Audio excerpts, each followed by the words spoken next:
Hello everyone. कैसे हैं आप सब? कैसी चल रही है आपकी तैयारी? उम्मीद करते हैं बहुत अच्छी चल रही होगी। तो देखिए, आज हम डिस्कस करने वाले हैं मिसलेनियस टॉपिक्स। ये UPSC prelims preparation strategy series की अगली वीडियो है, जहां पे हम इंपॉर्टेंट टॉपिक्स डिस्कस कर रहे हैं सब्जेक्ट्स के अंदर के। ठीक है, तो वहां पे आज हम डिस्कस करने वाले हैं मिसलेनियस टॉपिक्स। देखिए, मिसलेनियस टॉपिक्स को भी जो है वो प्रायोरिटी वन में रखा गया है। ठीक है, इनको भी प्रायोरिटी वन में रखने के पीछे सबसे मेन कारण ये है कि ये बहुत इजी टॉपिक्स हैं। These are very much easy topics and the questions that are being framed from these type of topics are straightforward and इनके ऊपर कोई दिमाग नहीं लगाना, कोई एनालिटिकल कुछ नहीं लगाना, सीधा सीधा इनके आंसर्स निकलते हैं और यहां से क्वेश्चंस सही होने के पूरे पूरे चांसेस होते हैं। तो मिसलेनियस टॉपिक्स को बिल्कुल नहीं छोड़ना। यहाँ से हर साल 7 से 8 क्वेश्चन कवर होते हैं और वो भी बहुत इजी लेवल के, और इनका सिलेबस भी बहुत छोटा सा सिलेबस है। तो मिसलेनियस टॉपिक्स तो आपको करने ही करने हैं। तो देखते हैं इसके अंदर कौन कौन से टॉपिक्स किस किस तरीके से यूपीएससी ने आज तक इसमें से क्वेश्चंस पूछे हैं। ठीक है, चलते हैं।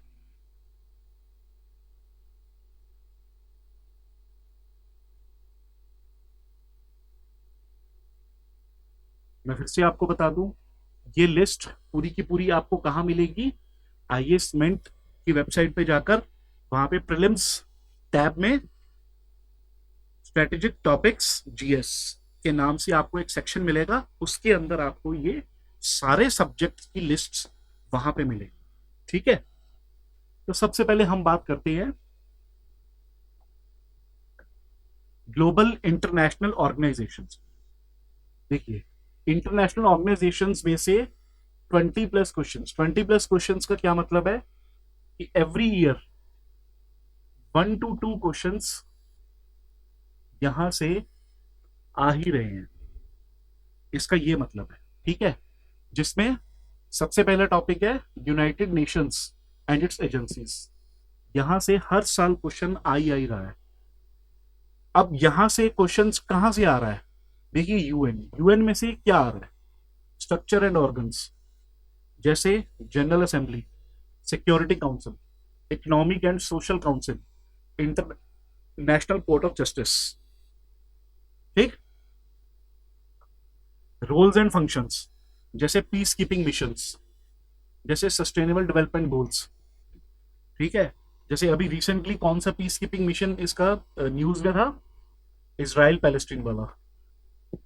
ठीक है, फिर इसके बाद जैसे स्पेशलाइज्ड एजेंसीज इसकी, for example WHO, UNESCO, UNICEF,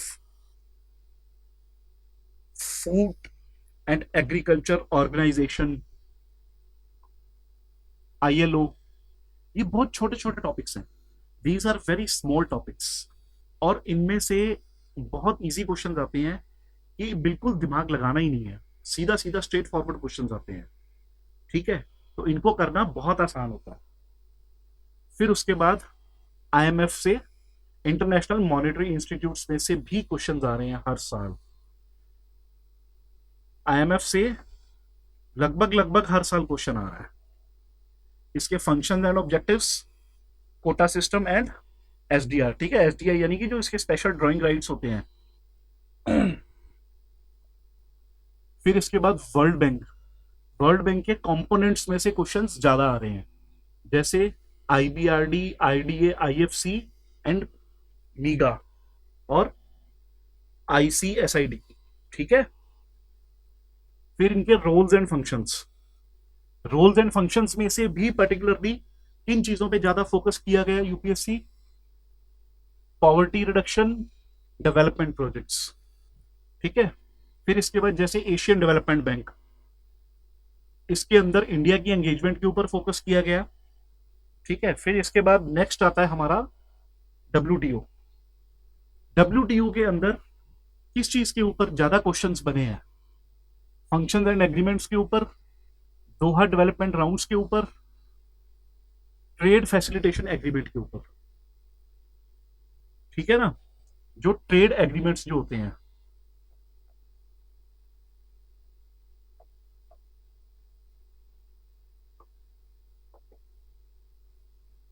ठीक है, इनका इम्पैक्ट ऑन इंडिया, जैसे कि आपको इसमें से कुछ वो मे बी डेटा पूछ लेंगे या एग्रीमेंट्स के फीचर्स कुछ पूछ लेंगे, ठीक है।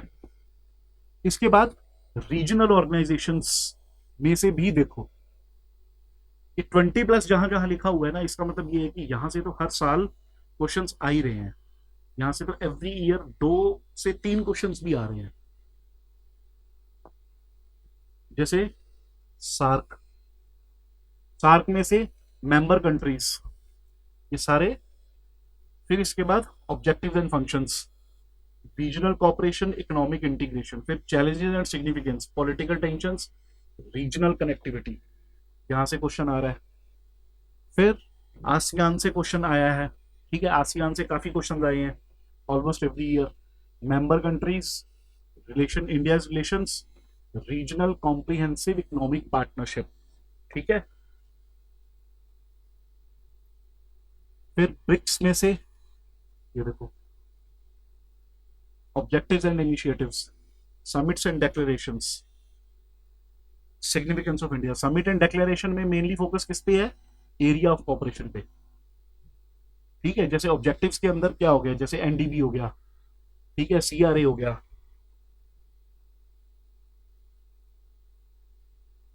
उसके बाद SCO, 9 to 11 questions, member countries, फिर ऑब्जेक्टिव्स, फिर इंडिया रोल, फिर G20, composition and purpose, summits and agendas, global economic governance, climate change जैसे, फिर इंडिया पार्टिसिपेशन, ठीक है।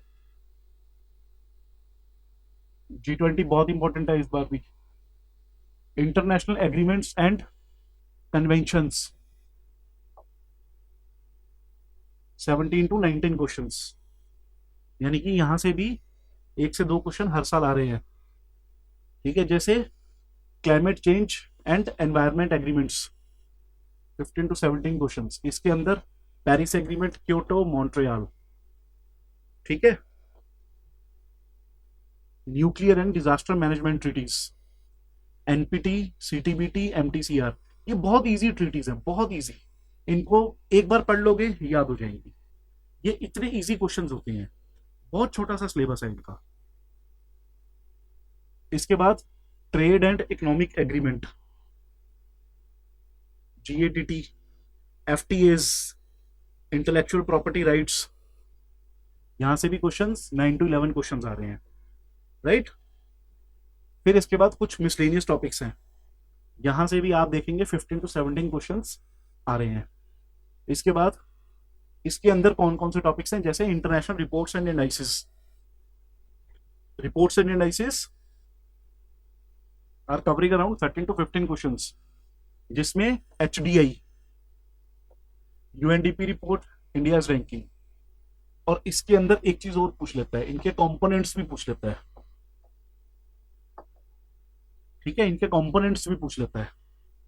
फिर global competitiveness index, ease of doing business, global hunger index, इसमें से तो क्वेश्चंस आए हैं और आते रहे हैं। इसका ये मतलब नहीं है कि जो बाकी की रिपोर्ट्स है वहां से क्वेश्चंस नहीं आ सकते, आ सकते हैं, बहुत ज्यादा नहीं होती, थोड़ी सी होती हैं, इसलिए बहुत आसानी से इसको प्रिपेयर किया जा सकता है, ठीक। इसके बाद समिट्स एंड कॉन्फ्रेंसेस, यहां से भी आप देखिए 11 to 13 क्वेश्चन, जैसे यूएनसीसीसी, उसके कॉन्फ्रेंस ऑफ पार्टीज, फिर उसके बाद वर्ल्ड इकोनॉमिक फोरम, फिर उसके बाद bilateral summits, global health initiatives, ठीक है, यहां से भी क्वेश्चंस आते हैं, 9 to 11 क्वेश्चंस यहां से भी आए हैं। अब वो मिसलेनियस टॉपिक्स जहां से बहुत रेयर क्वेश्चंस आते हैं, इसमें अदर इंटरनेशनल ऑर्गेनाइजेशंस, कुछ इसके अलावा कोई और दूसरी इंटरनेशनल ऑर्गेनाइजेशंस है तो वहां से रेयर क्वेश्चंस आते हैं। फिर इसके बाद ओईसीडी, ओपेक कंट्रीज, ठीक है, Commonwealth Nations, international judicial institutions, international court of justice, international criminal court, ये सब आप देख लेना। यहां से रेयर क्वेश्चंस बनते हैं, लेकिन बनते हैं, और इनको भी प्रिपेयर करना कोई टफ नहीं होता, इनको भी प्रिपेयर करना बहुत इजी है। यानी मिसलेनियस टॉपिक्स तो आपको सारे के सारे करने ही करने हैं। यहां से क्वेश्चंस बहुत इजी, बहुत स्ट्रेट फॉरवर्ड क्वेश्चंस आते हैं, सीधा सीधा, या तो हमें पता है या नहीं पता, ऐसे क्वेश्चंस आते हैं। और ऐसे क्वेश्चंस में सही करना बहुत आसान होता है अगर हमारी प्रिपरेशन बहुत अच्छे लेवल की है। ठीक है, बहुत छोटा सा सिलेबस है ये, इसको मुश्किल से 2 से 3 दिन में, 4 दिन में मैक्सिमम इसको पूरे को निपटाया जा सकता है। बस हो गया, इतना सा छोटा सा टॉपिक है, इसमें है ही नहीं कुछ, ये तो आपको करना ही करना है। मिसलेनियस टॉपिक्स तो वो हैं कि इनको देखिए, government policies, miscellaneous topics, environment, economy, ये तो आपको करने ही करने हैं, और साइंस टेक, ये तो आपको करने ही करने हैं। ये तो प्रायोरिटी 1 के टॉपिक्स हैं ये सारे के सारे। ठीक है, तो मिलते हैं अगली क्लास में अगले सब्जेक्ट के साथ। Thank you.